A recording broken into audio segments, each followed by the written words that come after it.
이 시간 우리를 향한 하나님의 끝없는 사랑과 놀라운 사랑의 신비에 푹 잠길 수 있는 귀한 시간 되시기를 주님의 이름으로 간절히 축복합니다. 오늘 우리가 함께 읽은 요한복음 13장은 예수님께서 마지막 일주일을 시작하시게 되는데 그 시작을 알리는 말씀이 바로 요한복음 13장입니다. 우리 1절 말씀 함께 읽어보도록 하겠습니다. 6월절 전에 예수께서 자기가 세상을 떠나 아버지께로 돌아갈 때가 이른 줄 아시고 세상에 있는 자기 사람들을 사랑하시되 끝까지 사랑하시니라. 아멘. 끝까지 사랑하셨다 이렇게 말하죠. 끝까지. 여기서 끝까지란 말은 시간적인 이야기일 텐데요. 마지막까지라는 뜻일 테고 또 좀 다르게 보면 질적으로는 최고의 수준으로 혹은 내 전부를 걸고 이런 말이 됩니다. 사람의 끝은 언제입니까? 그러면 사람의 끝이 언제예요? 죽을 때죠. 맞아요. 죽음의 시간. 이 땅에 세계의 마감을 하는 마지막 순간, 즉 예수님께서는 십자가의 죽음에 이르기까지 그 사랑을 멈추지 않겠다라고 말씀하신 거고 우리에게 약속해 주신 겁니다. 또 질적으로 끝이란 아까 앞서도 말씀드렸듯이 내 전부를 걸고 라는 뜻이고 또 완전하게 라는 뜻을 가지고 있는데 주님께서 저와 여러분을 위해서 내 모든 것을 쏟아놓고 너를 사랑하겠다라고 약속해 주신 겁니다. 사람이 사람에게 줄 수 있는 가장 큰 게 뭘까요? 돈일까요? 집일까요? 사람이 사람에게 줄 수 있는 가장 큰 거, 생명이겠죠. 하나밖에 없는 생명을 남에게 주는 것, 그게 아마 가장 큰 사랑일 겁니다. 그것을 우리에게 보여주시기 위해서 주님은 제자들 중에 배신자까지도 품어주셨어요. 가룟 유다가 자신을 은 30냥에 팔아 넘길 것을 알고 계셨지만 품어주셨고 시몬 베드로가 자신을 3번이나 모른다고 부인할 것을 알고 계셨지만 그럼에도 불구하고 품어주셨습니다. 예수님의 사랑은 제자들의 배신이나 연약함에 상관없이 계속된 것이죠. 주님을 자신을 배신할 유다 발 앞에서도 무릎을 꿇으셨고 그에게 회개할 기회를 끝까지 주셨습니다. 이것이 바로 끝까지의 사랑입니다. 그리고 예수님께서 십자가에 달려 숨을 거두시면서 뭐라고 하셨죠? 다 이루었다. 끝까지라는 단어와 다 이루었다라는 단어는 어원이 똑같습니다. 그러니까 똑같은 뜻이라 이 말이에요. 끝까지, 전부를 이루고 우리에게 베풀어 주신 사랑입니다. 그러니까 오늘 말씀에 나오는 단순히 세족식, 그러니까 제자들의 발을 닦아주신 장면의 이야기는 그저 단순한 친절이나 그런 사랑 베품의 의미가 아니라 예수님의 구원의 완성을 우리에게 보여주는 장면인 것이죠. 끝까지 사랑하셨다라는 말은 바로 우리의 구원을 위해 자신의 생명까지도 내어주심을 약속하시고 말씀해주고 계신 겁니다. 그럼 이제 3절 말씀을 한번 읽어봅시다. 시작. 저녁 먹는 중 예수는 아버지께서 모든 것을 자기 손에 맡기신 것과 또 자기가 하나님께로부터 오셨다가 하나님께로 돌아가실 것을 아시고, 예수님은 하나님 아버지께서 자기 손에 권세를 맡기신 것도 알고 계셨고 자기가 여기서 이 땅에서 죽으면 어디로 다시 돌아가요? 하나님께로 돌아갈 것을 알고 계셨다 이 말이에요. 그러니까 내가 누구인지, 내가 얼마나 큰 권세를 가지고 있는지 너무나 잘 알고 계셨다는 말씀이죠. 그런데 예수님께서 하신 행동은 무엇입니까? 4절 말씀 보니까 함께 읽어보죠. 저녁 잡수시던 자리에서 일어나 겉옷을 벗고 수건을 가져다가 허리에 두르시고, 예수님은 자기에게 있는 권세가 얼마나 큰 것인지 또 자기가 죽고 나선 어떻게 될 것인지에 대해서 다 알고 계셨지만 그 알고 계셨기 때문에 하신 일이 무엇이냐면 수건을 가져다가 허리에 두르시고 우리 제자들의 발을 닦기로 작정하신 거예요. 어느 큰 기업의 회장님이 계셨습니다. 이 분은 신입사원이 들어오면 건물 곳곳의 안내를 본인이 직접, 회장님이 직접 신입사원들에게 해주시면서 신입사원들의 업무는 아니지만 화장실 청소하는 법까지 다 손수 먼저 소를 들고 다 가르쳐 주셨대요. 그래서 사람들이 물었어요. 회장님 왜 굳이 그런 비천한 일까지 하십니까? 그랬더니 회장님이 웃으시면서 이렇게 대답하셨대요. 내가 이 회사의 주인이라는 사실을 가장 잘 알기 때문에 이 건물의 구석구석까지 내 손길이 닿아야 한다는 것도 너무나 잘 알고 있습니다. 이렇게 대답을 하더라는 거예요. 진짜 권위, 진짜 권세는 군림하는 데서 나오지 않습니다. 예수님은 스스로 권세를 가지고 계셨고 그 권세가 얼마나 크고 좋고 높은 것임을 알고 계셨기 때문에 기꺼이 종의 수건을 가질 수 있었던 겁니다. 내가 누구인지 확실히 아는 사람은 절대로 남이 나를 어떻게 대하는지에 따라 사람이 변하지 않습니다. 그런데 내가 누구인지 모르고 내가 어떤 권세를 가진 사람인지 모르는 사람은 내가 누구를 아는데, 내가 누구랑 친한데 자랑하지 말아야 할 것들만 자랑하며 자기를 높이려고 하죠. 내가 진짜 권세를 가지고 그걸 아는 사람은 절대로 남 앞에 자랑하지 않습니다. 그리고 남한테 인정받지 못하던 그 권세가 사라지지 않는다는 것도 잘 알고 있죠. 그래서 진짜로 자기 게 없는 사람이 남한테 자기를 자랑하기 위해서 없는 것도 만들어내거나 별로 자랑할 거리가 되지 않는 것도 끌어 모아서 자랑하는 거예요. 공자의 사상을 담고 있는 논어라는 책을 보면 이런 말이 나옵니다. 인부지불온이면 부력군자호라, 이런 말이 나와요. 무슨 뜻이냐면 남이 나를 알아주지 않아도 화를 내지 않는 사람을 군자라고 부를 수 있다, 이런 뜻입니다. 그리고 논어 하기편에 보면 이런 말도 나오죠. 남이 나를 알아주지 않는 것을 걱정하지 말고 내가 남을 알아보지 못하는 것을 걱정해라. 우리가 진짜로 자랑해야 할 것은 예수 그리스도의 자녀고 예수 그리스도의 제자라는 신분이지요.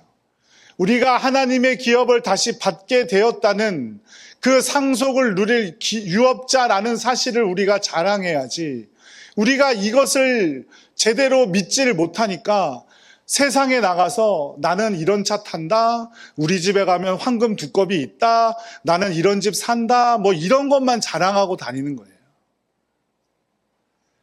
쓸데없는 것만 자랑하는 거죠. 하지만 예수님은 그렇지 않았어요. 자신의 진짜 힘이나 가치를 분명히 알고 있었기 때문에 제자들의 발을 닦을 수가 있었던 겁니다. 그 당시 발을 닦는다는 것은 어떤 의미입니까? 그 당시는 길이 포장되어 있었겠어요? 아니, 포장 안 되어 있었겠어요? 포장 안 되어 있었겠죠. 흙먼지가 날리는. 그리고 기후상도 그렇고 그 당시에 사람들의 신고 다니는 신발은 가죽으로 만들어진 우리 샌들 같은 신발이에요. 그러니까 조금만 돌아다녀도 발이 금방 지저분해지고 냄새도 나고, 그러니 바깥에 외출하고 돌아오면 손님이나 주인의 발을 누가 씻겨줍니까? 종이 씻겨줘요. 그것도 종 중에서도 가장 낮은 종, 가장 어린 종이 나와 물을 떠서 발을 씻겨주죠. 그런데 오늘 말씀 12장부터 13장까지 잘 읽어보면 아무도 발을 닦아주었다는 말이 나오지 않아요.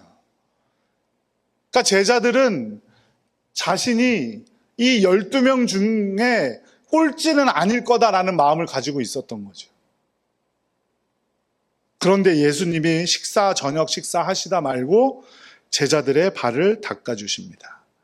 자기가 그 집에서 제일 낮은 종으로 역임을 받아도 그 자기가 가지고 있는 힘의 권세와 또 능력을 잘 알고 있었기 때문에 자랑할 필요가 없었기 때문이죠.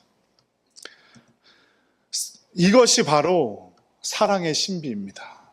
우리를 너무나 사랑하시는 나머지 가장 낮은 종의 자리까지 내려가도 본인은 아무렇지도 않은 것, 그게 사랑의 신비죠.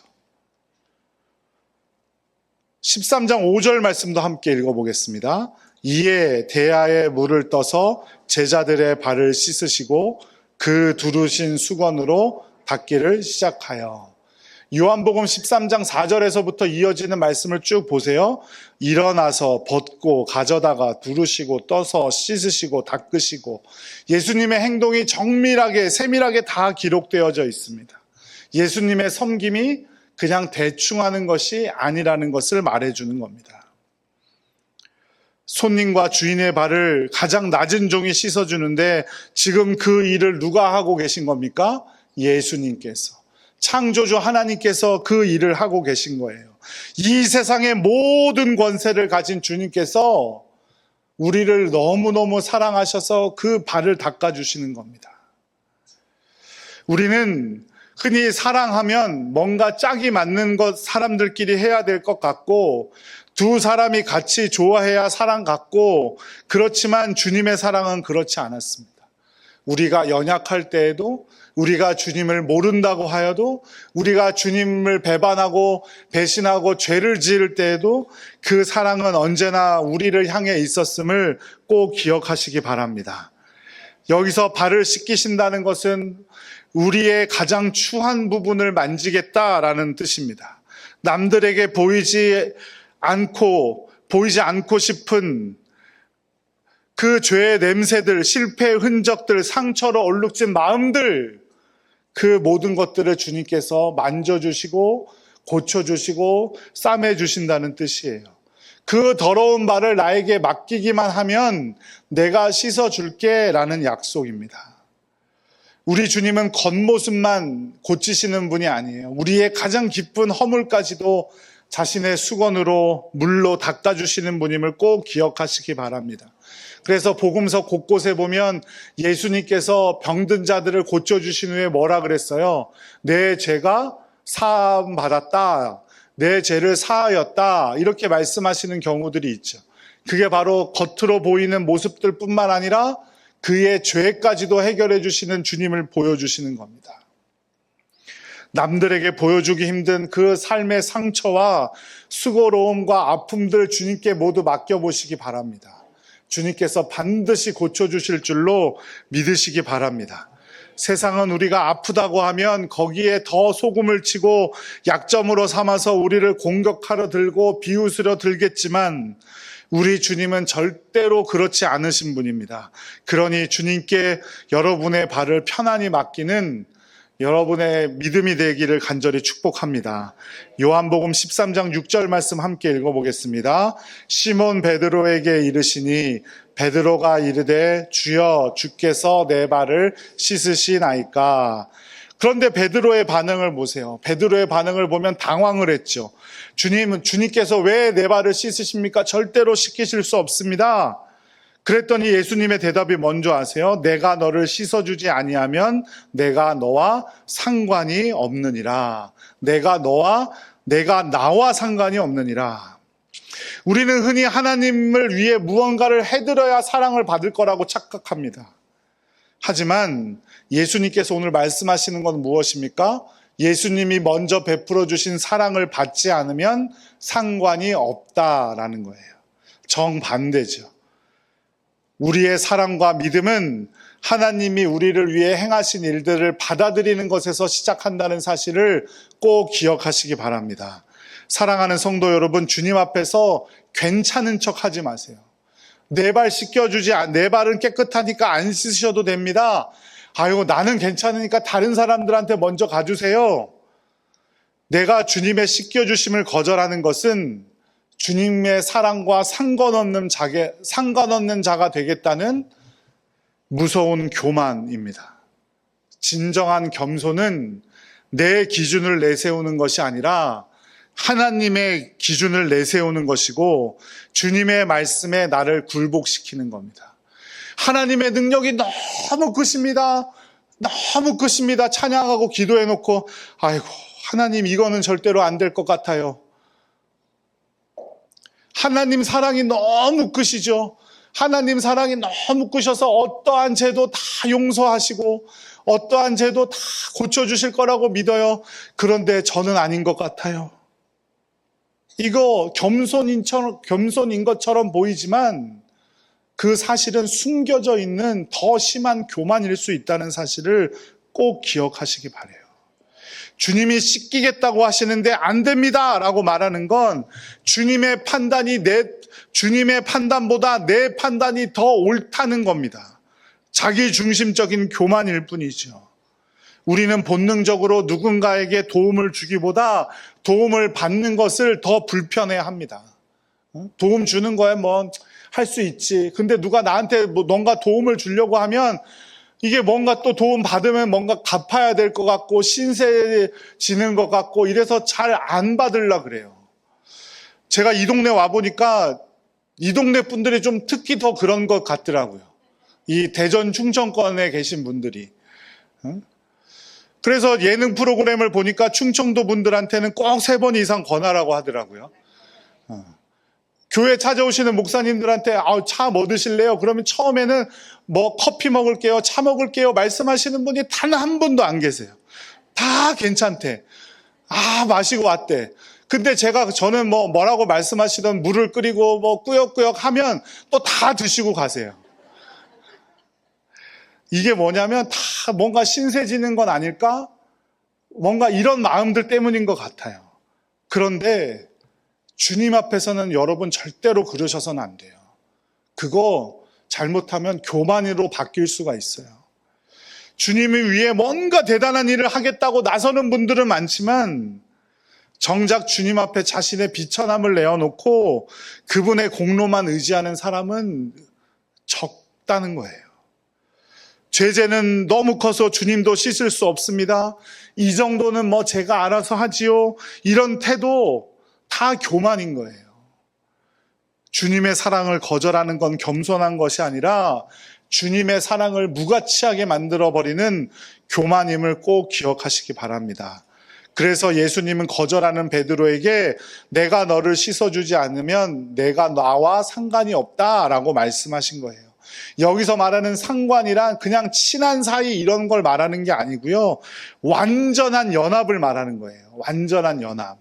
우리가 주님과 완전히 연합하기 위해선 주님께서 내 죄를, 내 상처를 씻어주셔야 된다는 거예요.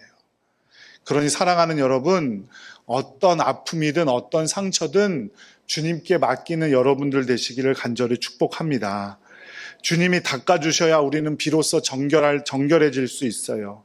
그런데 우리 주님께서는 이미 그 사랑을 베푸시겠다고 오늘 말씀에도 보시면 알겠지만 다 약속해 놓으셨거든요. 그런데 우리가 잘 가지 않는 경우들이 너무나 많다는 거예요. 그 놀라운 사랑의 신비에 우리의 모든 것을 맡기는 여러분들 되시기를 간절히 축복합니다.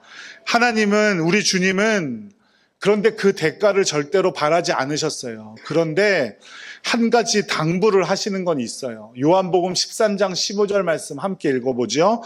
내가 너희에게 행한 것 같이 너희도 행하게 하려 하여 본을 보였노라. 너희들이 나처럼 이렇게 행하면 좋을 것 같아서 내가 먼저 본을 너희에게 보여준 거야. 이렇게 말씀하고 계시죠.